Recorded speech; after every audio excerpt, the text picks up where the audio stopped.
Welcome to the Business of You podcast, the show dedicated to helping service entrepreneurs build a better brand to grow a bigger business. I'm your host, Michelle Griffin, and I'm here each week empowering you to put yourself out there, sharing actionable tips and inspiring stories so you can create your personal brand, grow your dream business, and build your future, all while making more income and more impact doing exactly what you love. I'm super excited you're here. Now let's get going with today's show.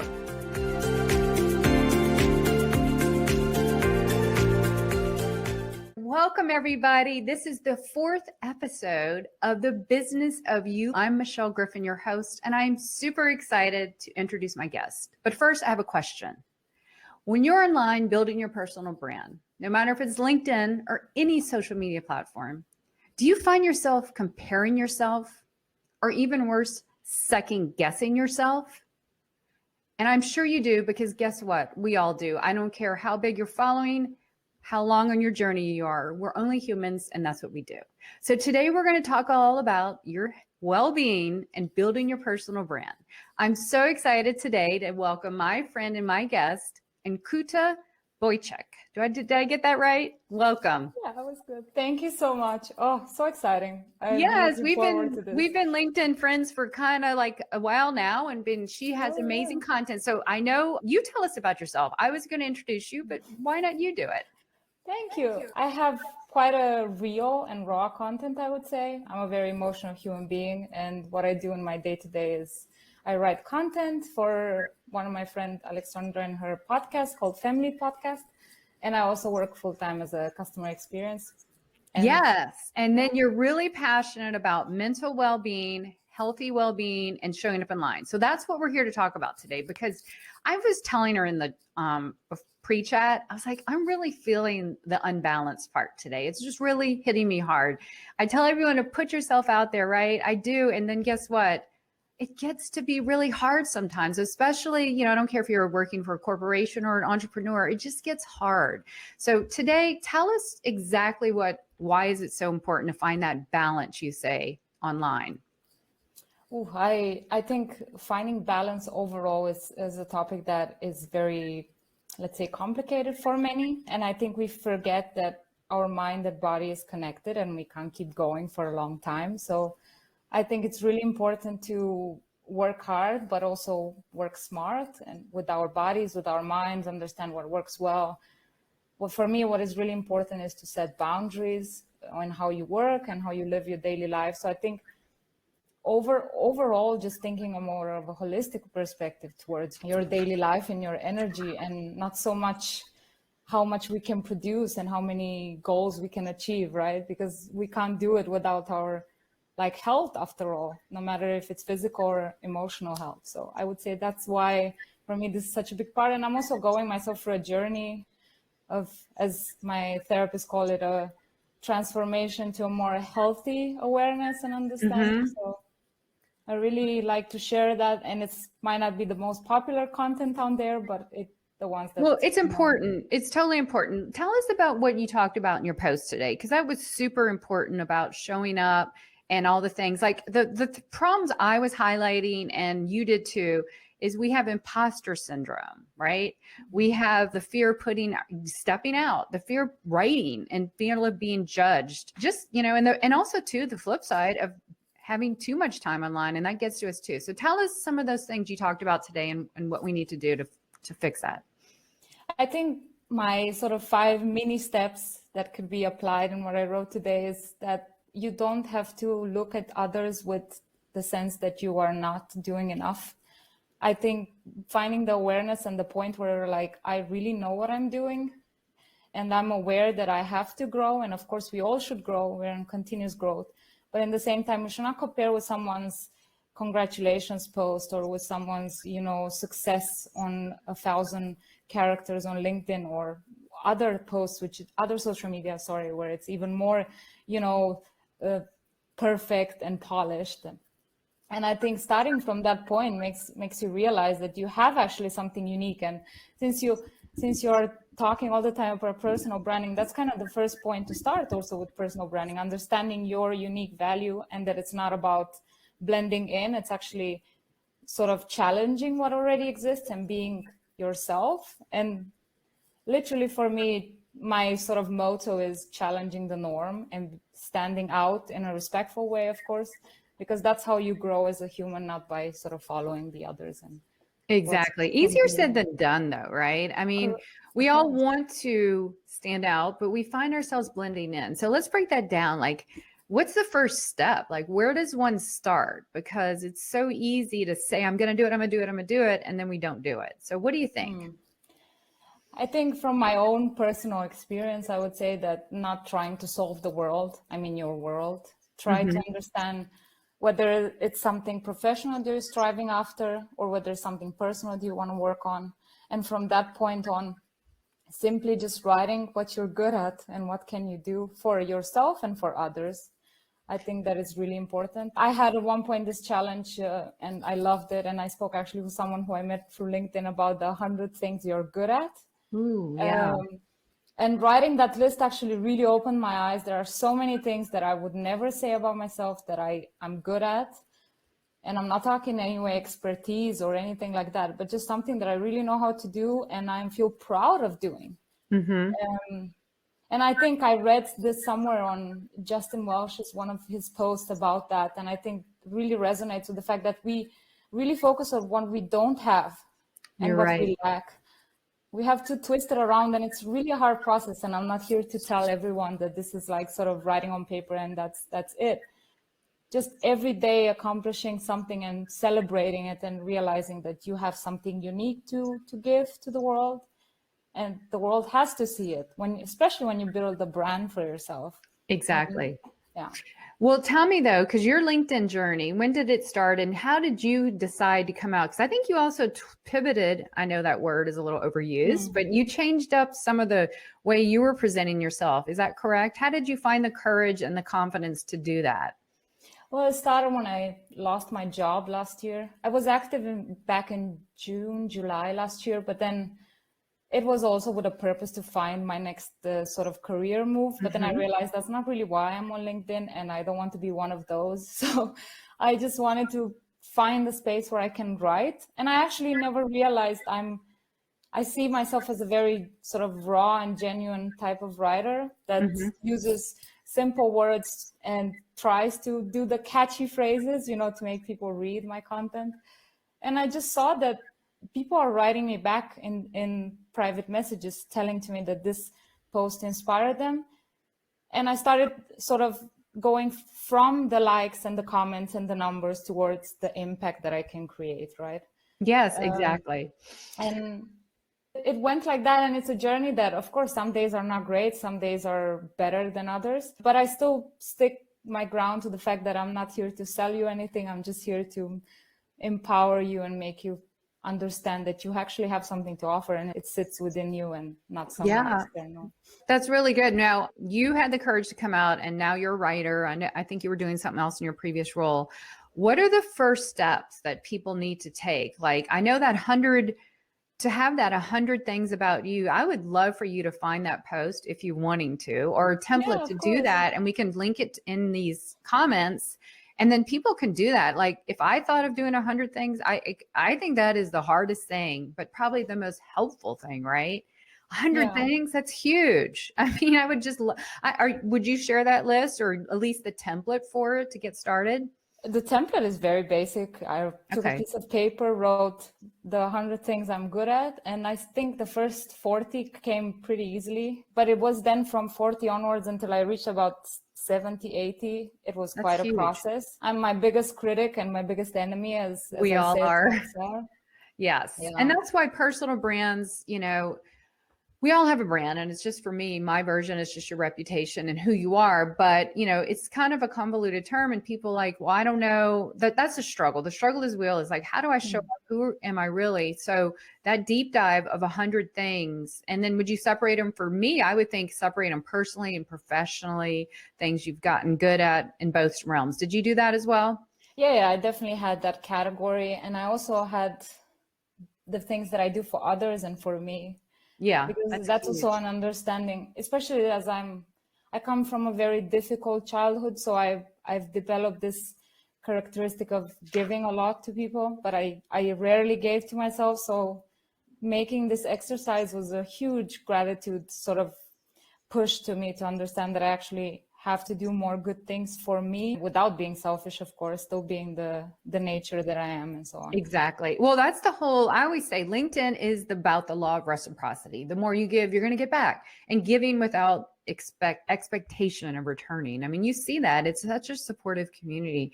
So I wanted to focus on the imposter syndrome and all those things that, gosh, you see someone put up, I have 1 million views in 1 month, and and some of us are just struggling to get our first 100, and we can't fall victim to that. And makes you like, well, how am I going to get out there? How am I going to do it? What's your best thoughts and advice on how to just stay in the game and keep going? Number one, don't compare. Number two, be curious and ask how that person got 1 million. I That's an exaggeration, but like, know the story, right? Yeah.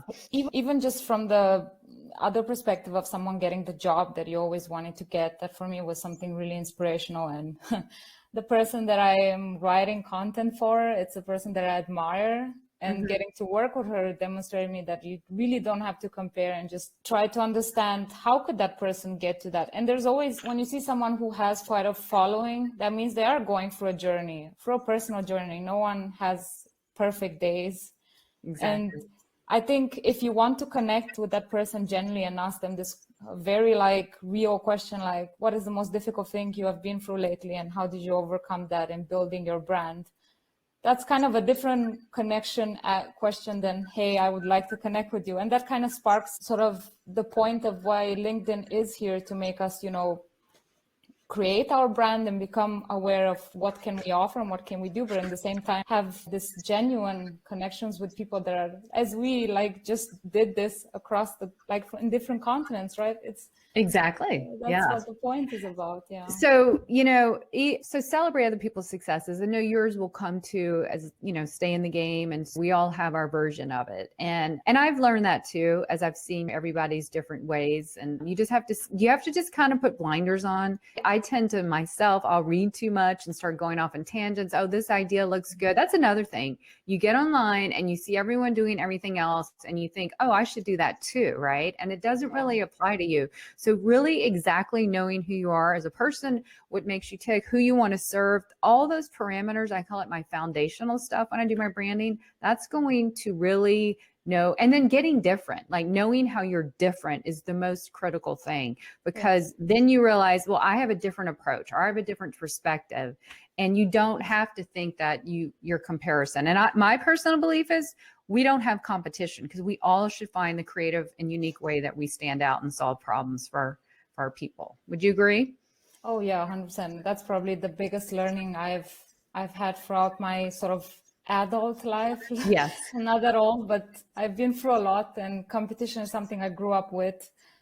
And I developed quite a toxic understanding of where do you want to get in life, and it's based of comparing yourself to others and moving away from that, and really realizing that people are there to help, and they're not there to kind of make you feel less or not worthy, right? And of course, nobody is perfect, and everybody has their down days, but at the end, as you said it, we just have to find our, as I call it, unique selling point. Oh yes, I love that. I studied business a bit, so it gets to me slightly.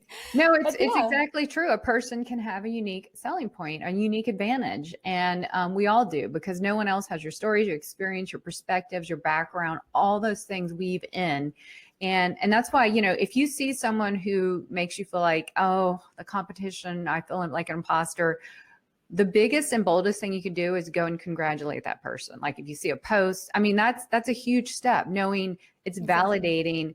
Wow, I'm going to congratulate them. I'm not going to feel guilty, or I'm not going to feel jealous. It's because that'll just eat you up inside, and just know that my time is coming. My thing is coming too. So I believe in the whole karma thing. And I think that it helps. Otherwise we get it spins inside of us, and it gets worse. It's exhausting. And I think it really is. I have a really good friend of mine that we discuss all of these things almost every day. And I always tell him, and he calls me a bit mean, but You can always you should only focus on things you can control. And Fully. your reaction is definitely something you can control. You can't control whether that person is successful or not. Exactly.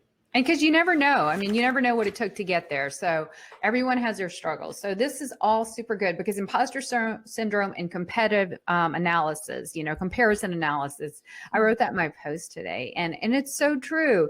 And so I wanted to tackle the three because I know we're going to be here 30 minutes because you have to leave, and it's evening your time. So what are the three takeaways and tips you would tell people to find that balance when they're building their brands online and social media? What are your three takeaways? One is control your amount of social media. Okay. Social media is great. It's a great tool. I mean, I found my voice on social media. I found jobs on social media. I'm not saying it's good, but it has to be in a balance. I think what really helped me is to not start my day with social media. I do not check my phone unless it's very urgent. Yes, that's a good tip. That's a really good tip. And I'm actually trying to work on that because you know what we do?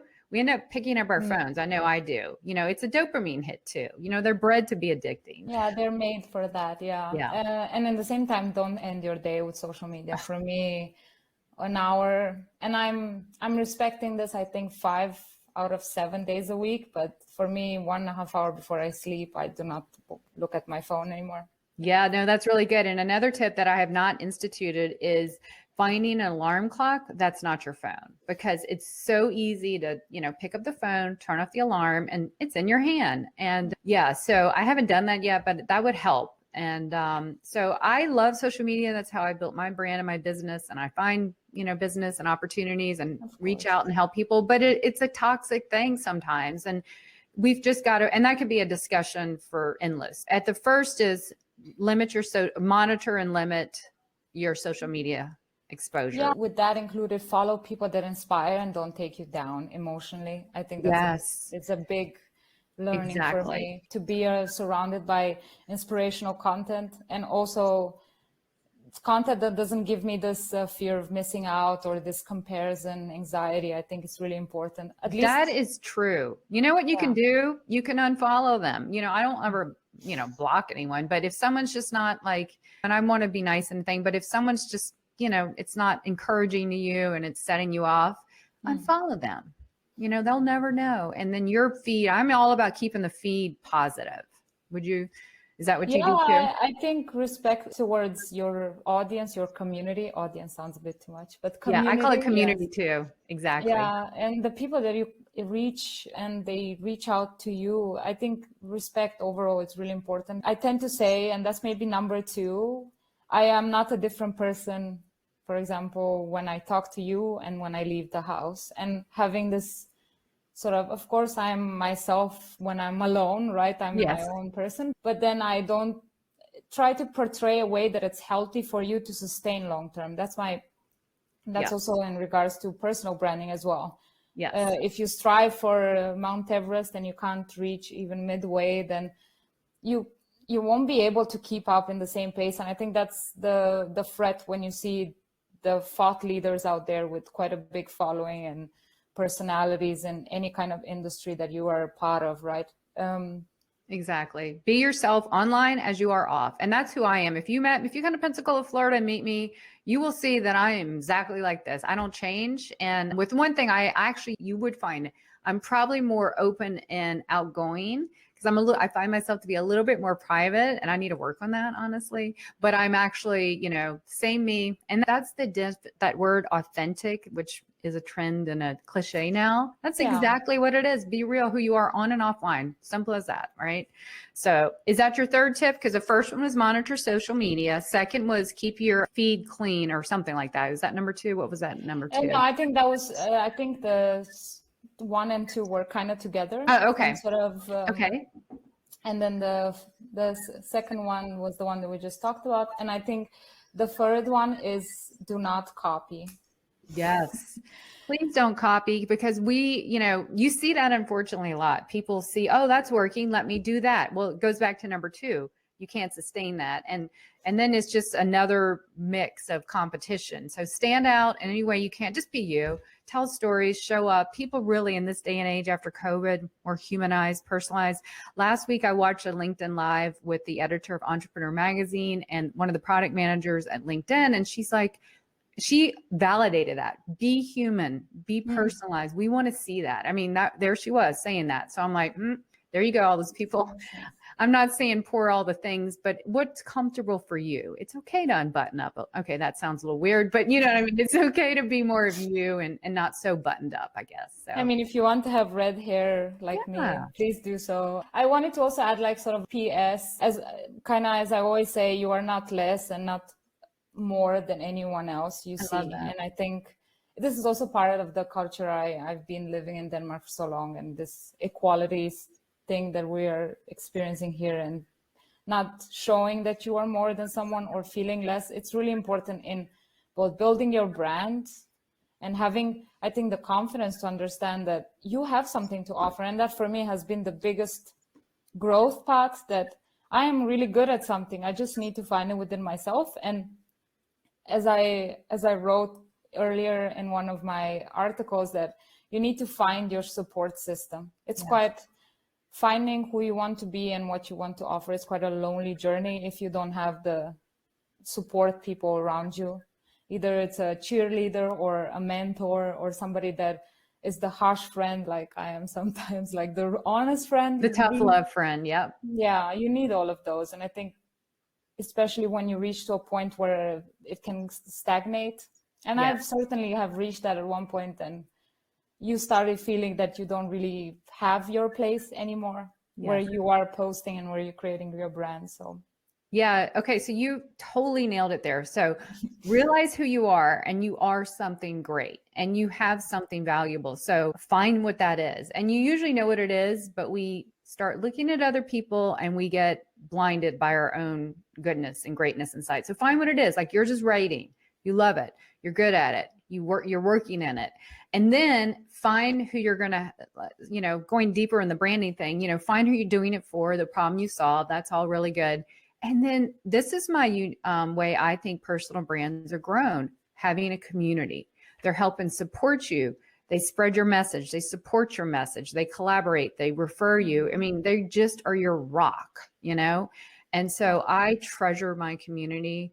And those include my family, friends. I mean, I guess community is online, is like friends and network, all that. I treasure it more than any metric out there. Okay.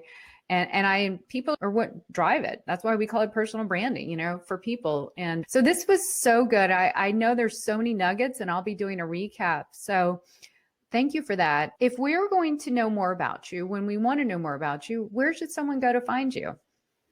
You can find me on LinkedIn, of course. Search by my name. And, my voice. I'm losing my voice. And please reach out to me on personal messages. I really love talking to people. I've got to know so many people. It's been incredible. My content speaks for who I am, and that's where people can find me. And on that note, I wanted to say just the last thing, that it's really important that when you build that community, that you also show your down days, that you're not perfect, because people start looking up to you. And that's why I all the time tell people to also show that things are not going so well.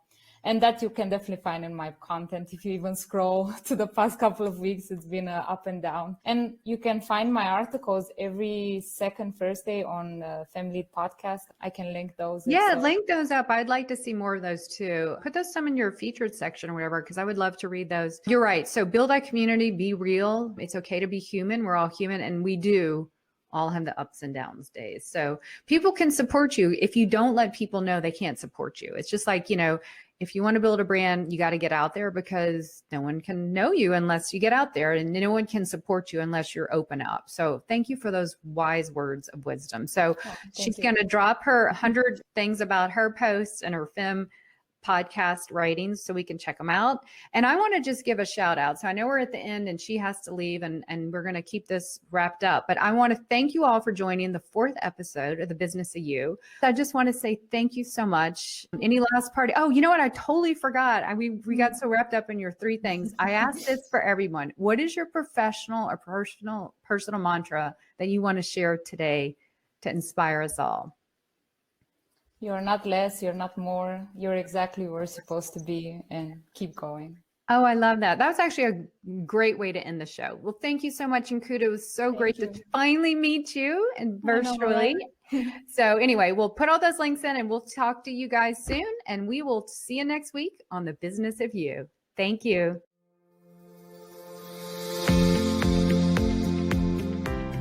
Thanks so much for tuning in today. You know, we definitely need more impactful entrepreneurs like you out there. So if you'd like to learn more about how I can help you build your personal brand to grow your business, please check out yourbrandyourbusiness.com. And until next time, you have a brand to build, a message to share, and people to impact. Now go put yourself out there and watch the business of you grow.